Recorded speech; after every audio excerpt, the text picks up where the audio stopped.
When we have a basic kata, say from Nahate's gekisaidai, it's got this rising elbow, back fist, one-handed gidan-barai, followed by a gyakuzuki, and you think that's quite a combination.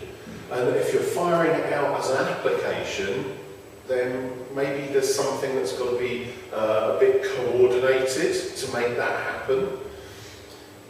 But that's taking on board that we might be doing a kind of a display with it. And if you're doing a display, yeah, you can put together some fancy set of attacks that get countered by that particular sequence.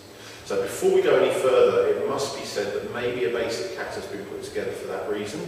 It might also be that a basic kata has been put together just for the sake of exercise, teach coordination, strength building, etc. But where we do want an application for a sequence, bear in mind, there's no new techniques under the sun. If the technique exists in one kata, it exists in another. So perhaps the sequence comes from, or any part of the sequence comes from, advanced kata, then I want to be able to use that idea. So I want an application for this basic kata.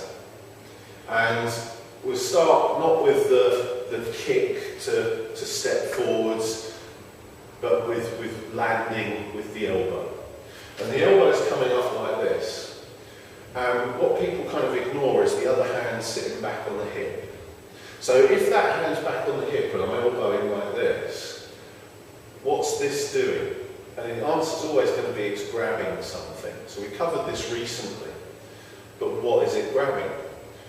Ordinary might be to show I take this hand to deliver this elbow. What we look at today is the idea that we're already into push and shove, and I actually do something a little bit more complicated by taking my right hand over to his right elbow and pulling it sideways, which then allows my elbow to come up like this.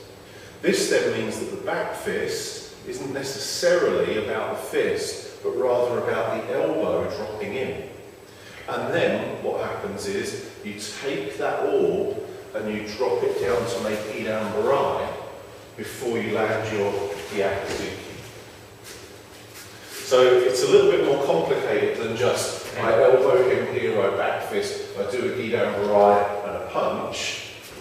But I think you'll find it works quite well for those of us of that kind of mindset.